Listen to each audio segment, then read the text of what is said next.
This video is all about papercraft. I started by making a papercraft by somebody else, this lovely tree 3D house in a tree, and then I take what I've learnt from making that to plan, design, make the art, make the sheets for my own papercraft kit. So I hope you enjoy. Hello, welcome back to another video. As I'm sure you just heard, I'm making a paper craft kit in this video, completely from scratch, and I'm using inspiration gathered from the Creative Park website, which I'll talk more about in a little second. But if you know me and you've been watching my videos for a while, you'll know that I really like paper craft projects, so much so I dedicated 6 months of my life making a DIY papercraft bug hotel for my final project in my illustration degree at uni. That's quite the long sentence. But I spent months and months designing, creating, putting together the sheets, putting together the instructions, putting together the packaging for this paper book hotel. And there's an entire playlist on my channel. I filmed it all. So anyway, so it's fair to say I know my way around a piece of paper. So when Canon reached out to me, Canon, the company which makes like printers and cameras, so they reached out to me asking if I wanted to promote their website. It's called the Creative Park website, and it's basically just full of loads of free downloadable papercraft projects. I couldn't have been more excited about it because there is not a more perfect person to promote this website on YouTube. I mean, maybe there is, but I don't know. You'd struggle to find them.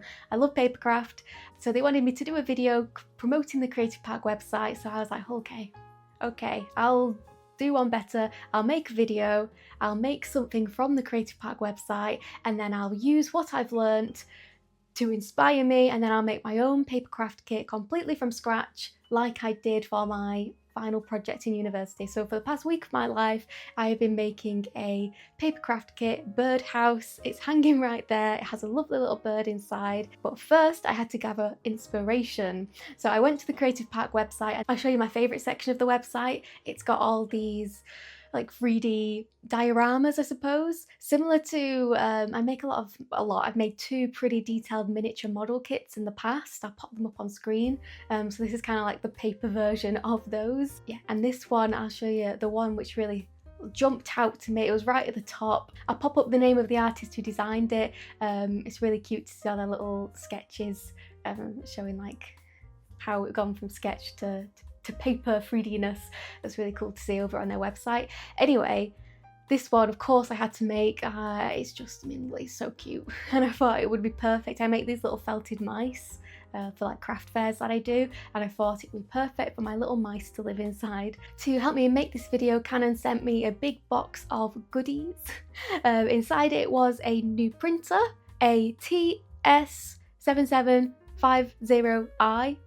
Bit of a mouthful. I'll pop it up on screen. They sent me this printer, and then they sent me some paper. I'll pop it up on screen, the paper they sent me. They also sent me the Canon photo cube just for a bit of fun, so I spent an evening sticking bits on this, and it comes with like a little photo frame as well.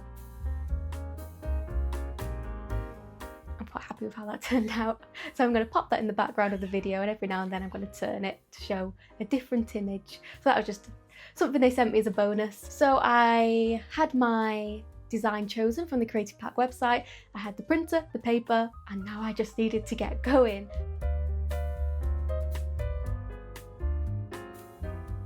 I wanted to quickly mention, because I forgot to mention it before, that Creative Park also has an app, so you can just download the app from the App Store, and all the miniatures which are on the website are also on the app, and it's super easy to navigate, and you can just scroll for ages looking at all these really cute miniature little craft kits. Honestly, there's so much good stuff on here.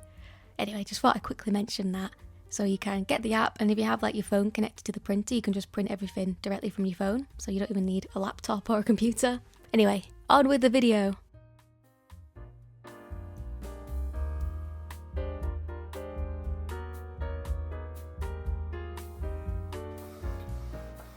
Okay, so it was time to get making this papercraft that I found on the Creative Park website. So first off, I printed off all the sheets, although this which I was printing off was actually the instructions. I realised my mistake and then printed off the actual pieces that I needed to make the model, because obviously you don't need to print off the instructions, you can just look at them on the computer. I didn't realise quite what I was getting myself in for with this one. It took quite a long time, but I guess that's good. You want something to take a long time to make. If I wasn't doing this for a video, I would have, you know, taken my time with it, just done a little bit here and there every day, because I kind of had a deadline with this video. I was like rushing to get this done, but I did really enjoy it. It was just quite a lot of pieces, and I wasn't quite ready for how long that would take, but I'm really glad I did it because it did turn out really nice. My parents ended up helping me with this a little bit because obviously I had a deadline for the video that I wanted to get made, so they were helping me cut out pieces and like scoring the lines, and then I was gluing it all together. So I had a really nice time making it, actually, once I'd gotten past the shock of, oh, actually this is going to take quite a long time to make. I ended up using super glue just to speed things up, but you could just use regular Pritt stick, regular normal glue. But I ended up using, just Gorilla Glue, because then it just sticks quicker. But it came together quite nicely. I did make a bit of a mistake on you see like the tree trunk that's coming out the side of the main tree. I accidentally put that in the wrong way round, even though there was clearly an arrow pointing to where it should go. I just didn't notice the arrow until afterwards. So I stuck that in with super glue, and then I realised my mistake and had to kind of like peel it out with the super glue. So it's a little bit messy around that join. But I fixed that later on by adding on extra leaves. I love adding on my own little extra details to things. Like when I've made miniatures in the past from like miniature model kits, I love to like personalise things, and I did the same for this. I added extra details on, and I cut out little leaves which I stuck on as well. I just think it's nice to add a little personal touch. But this was such a fun model to make, and it's so, I don't know, it's really cool. I've got it just on my shelf in my art room now. I like looking at it, and I have my little mouse that lives inside it.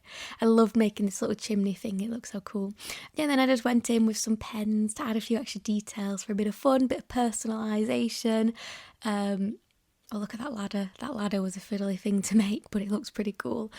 So yeah, the Creative Park website, honestly, if you enjoy making paper things, you have access to a printer, I would really recommend going having a look on there, because there's so many good things on there. Like I was spoiled for choice. I had a hard time choosing what to pick, and there's not just like paper craft kits on there. They do cards, and there's loads on there. If you're interested in cards, actually, the next video I'm going to make after this one, well, there might be a video in between then and now, I'm not sure, but I'm going to be making a video similar to this but with pop-up cards, and looking at like what pop-up cards are on the website, and then designing my own pop-up card.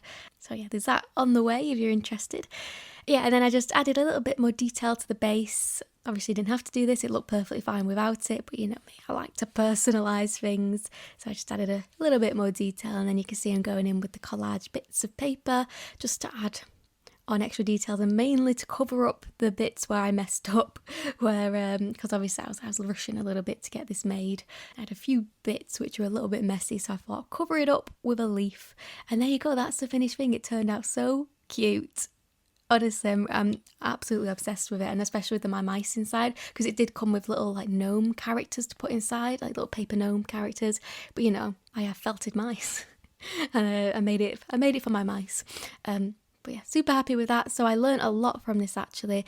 It gave me the confidence to do more complicated shapes, especially the roof shapes, like figuring out how to do like a circular, more of like a complicated roof that isn't just a triangle.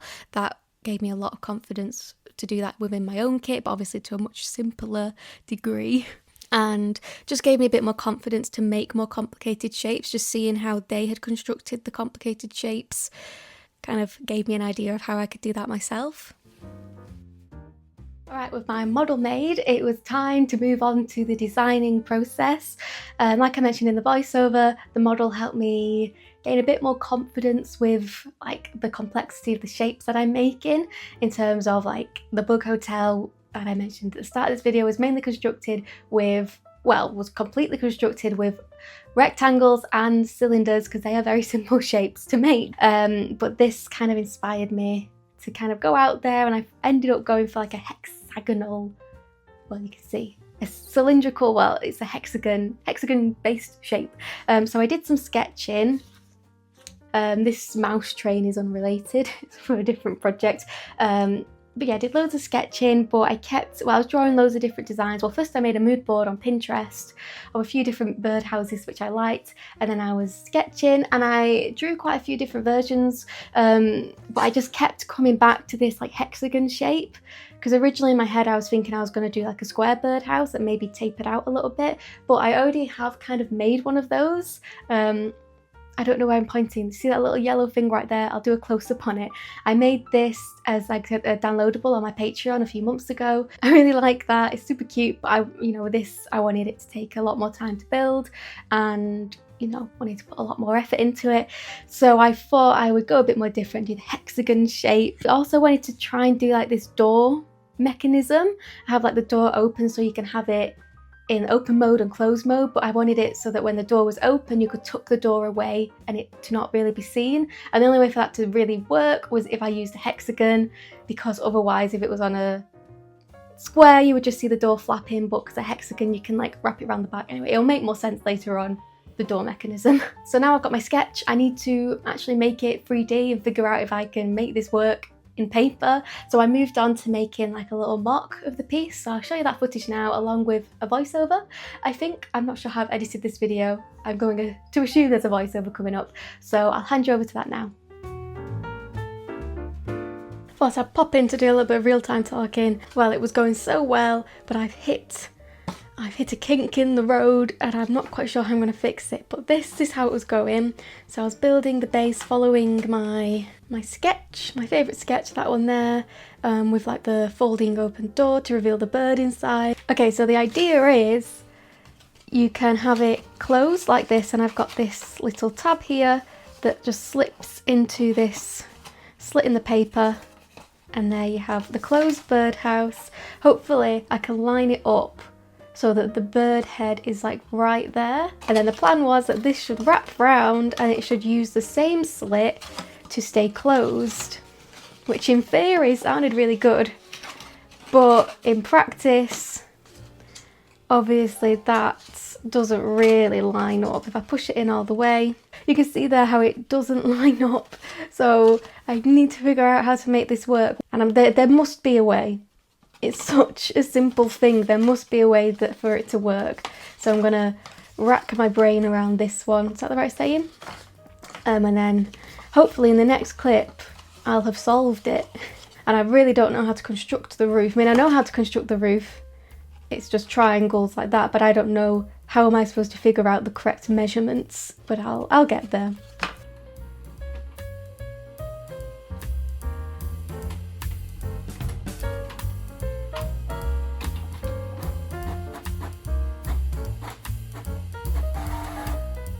After a day's worth of cutting out and fiddling and redesigning things, I have a finished mock for a birdhouse, or somewhat finished. I couldn't be bothered doing this the whole way around the roof. This will be attached properly, but for now I've just not properly stuck it down. So it'll have a nice hangy there. It's got this detail on here. This roof took me ages to figure out. I made a template on Photoshop, so I put it all together, built it on Photoshop. Took me many attempts to figure out the angles and everything. I'm very proud of myself for making this, but this is the template for the roof. I finally managed to make the door mechanism work. For a while, you can see all these ripped bits of paper on it because I tried so many different things. For a while I had string and I was just tying it closed. There was a bit of string on here and a bit of string on the door, and I was tying it closed with a string. It's a bit clunky and it was hard to kind of tie. So in the end I have this tiny little piece there. Is it focusing? There you go. Has helped massively. So it's just glued. It's only glued in this middle section, so the door can slot under that way. You could open it up and then it slots in on the other side of this circle, and then it just slots in behind that circle there, and it holds it quite nicely. Okay, so once I had my 3D model made, I moved on to making the art for the model. If this is one of the first videos you've watched of mine and you're not familiar with what I do, I'm mainly a collage artist, so a lot of my art is made by painting. This is just printer paper with acrylic paint. I try to paint specific textures for what I need. So here I'm trying to paint a wood texture. You'll see I go in with a sponge and a little bit to add like lines on the paper, and I also dry brush just to make it look as much like wood as possible. So most of my art is made by painting paper creating textures, cutting out and sticking it all down to make lovely collages. So that's what I'm doing here. That's my process. This I'm painting a green piece of paper to use for the shingles on the roof, and I also ended up using it for the base as well. I moved on to collaging what would be the walls of the birdhouse. So this was quite a simple shaped collage because although when it's on the birdhouse it's folded to be a hexagon, when it's unfolded it is just a long rectangle. So I measured everything to make sure it was the right size, and then I got cutting out these like strips of wood which were supposed to like look like planks of wood, and then I stuck down quite a dark brown rectangle, and I was using that as the base so that when I was sticking these planks of wood, well, bits of paper meant to be planks of wood down, I was letting the brown of the paper beneath show through. Quite a simple way to create quite a good looking wood texture. And then I was ripping out little notches from the paper as well to give it like that aged look. I was like, also when I was painting the texture I was trying to create gradients of like, so it looks like maybe the birdhouse was painted white or cream at one point, but the paint's starting to wear away and you can see the wood underneath. That was kind of the feel I was going for. So at the bottom of some of the planks of wood you can see it's kind of got like a brown gradient. So I made this nice rectangular strip of wood texture. Once I had that made I scanned it in just plain how it was. The printer has a very good scanner actually. I was really impressed by the scanner on it. The TS7750i. Very long name for a printer. It actually has a really good scanner, so I was very happy with that because I've had a scanner for a while but I basically never use it because it's very bad. It's rubbish at scanning things which are pale, it's rubbish at scanning things which are dark, and it's rubbish at scanning things which are pink. So most of the time I avoid using it, but this scanner was very, very good. And it's such a relief now to have a good scanner because it used to be such a process to get a digital version of my art. Like I would just take pictures of the art and then spend ages editing the pictures to look as much like the real thing as possible. But I'll tell you what, this scanner is a game changer. Anyway, so I scanned in a plain version of it because I knew I wanted the interior walls of the birdhouse to be just plain wood, and then the exterior of the birdhouse to have these flowers on it. The swirlies I painted in watercolour, and then everything else is just done in collage. It was tricky, to be honest, finding a good balance with this because the wood texture I'd collaged was actually quite busy because obviously there's a lot of texture there's a lot of differences in colour and also the black lines running through it. It was kind of hard to find something which worked well on top of the wood texture without it just looking really busy and complicated. So that, whilst it might look like quite a simple design, actually took me ages just to figure out what worked on top of this wood texture. Once I had that made, I scanned it in again and edited it quite a lot. I made quite a few changes, especially to the middle section of this piece where the hole is for the hole in the birdhouse will be. I ended up just editing out the flowers from that whole piece because it was getting a bit too busy. You'll see the edited version in a second. Once I had my art made, I scanned it all in and spent days and days on Photoshop editing it all to be the exact right shape that I need for the birdhouse. I also collaged like shingles to go on the roof, but I forgot to show you that. But you can see the edited version of them. And I also scanned in my green texture and then edited that to also look like wood on Photoshop. So it was actually a really long process, which I've skipped over in this video because it wasn't very interesting in this video long enough as it is. But take my word for it, this Photoshop process took ages. Alright, so let's have a recap. I've done my sketch, I've made my mock, I've made my art, I've cut my art to the right shapes and sizes on Photoshop and added on the flaps and all the score lines, and now I need to check if it actually works. Does this thing, which I've spent many days making and editing, actually fold together to make a bird's house? So then I printed everything off just in black and white on printer paper, just to see if it worked. And thankfully most things did. The only thing which was a bit of a problem was the base. I don't know if you can tell, but the base is way too big. I needed to shrink that down a lot. But other than that, the only real things which were problems were I just forgot to put on a few score lines, like fold lines. I forgot to add a little bit of a flap on something where you put the glue, and that was it. So I've done a pretty good job on Photoshop with my measuring.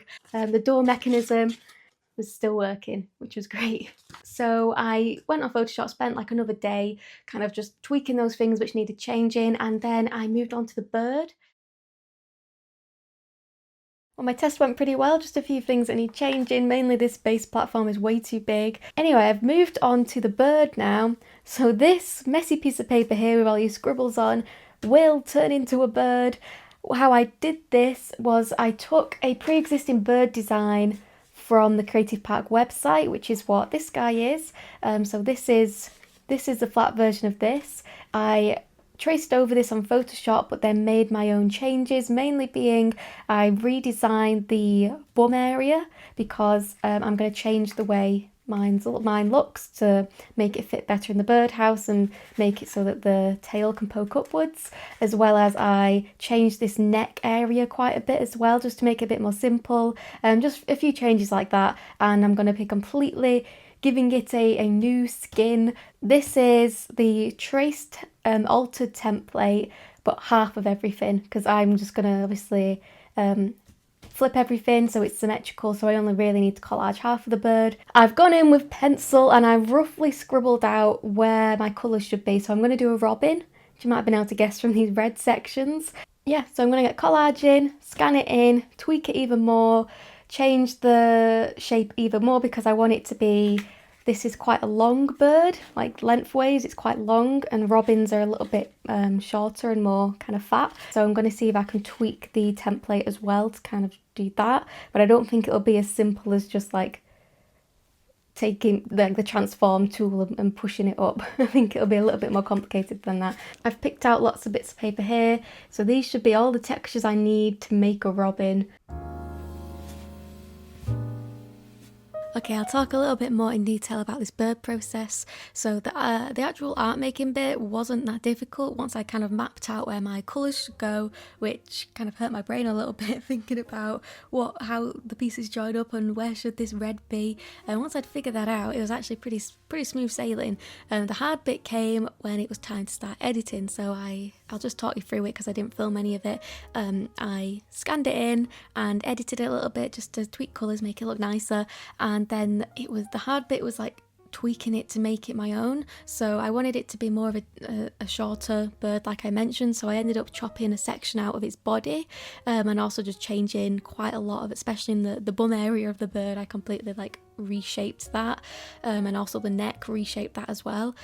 But the tricky part came from when you make those little changes, other bits which used to fit together no longer fit together, so it's making those changes, printing it off, trying to make it, figuring out, okay, that piece now doesn't fit, going back onto Photoshop, tweaking it so it does fit, printing it off, oh wait, now it's not the right size, so then going back onto Photoshop, changing something, and then printing it. So I think I made this bird about 4 times before I got it to be like exactly what I wanted it to look like.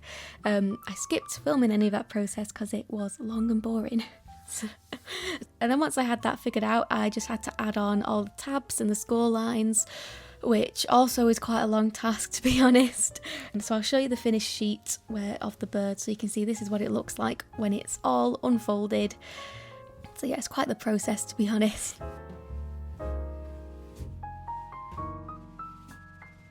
And with all of that work done, it was time to finally start constructing the finished thing. I got out my fancy paper, which Canon had sent me, and I started printing out all my sheets on the printer again that they sent me. It was so nice to put this together. I was also filming the clips that you see now are heavily edited, but I did film the entire process because I'm making an instructional video on how to make this to go over on Patreon. I don't have the time nor the energy to make an instructions sheet, so I'm just going to make an instructional video instead. So this birdhouse is available on my Patreon page if you would like to download it, and also don't forget about the Creative Park website. There's loads of stuff on there for free.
Right, I'm coming in with the final voiceover of what has been a very long video to make. It's been a long time coming, this video, with many components, and it's just taken ages, so it feels nice to finally have this video coming to an end and finishing, because it's taken up like the past 2 weeks of my life. So yeah, like I mentioned, this is on Patreon. If you would like to download it, it's over there.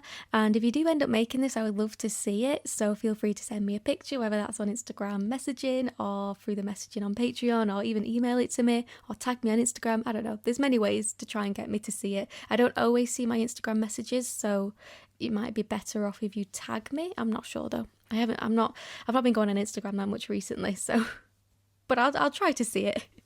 Anyway, I'd love to see it if you make it, and yes, I don't really know what else to say, so I'm just going to let the music play and you can enjoy me making this, and then I'll pop back at the end to say a few words.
Anyway, with all that being said, we're coming to the end of this video. I will hold my birdhouse up.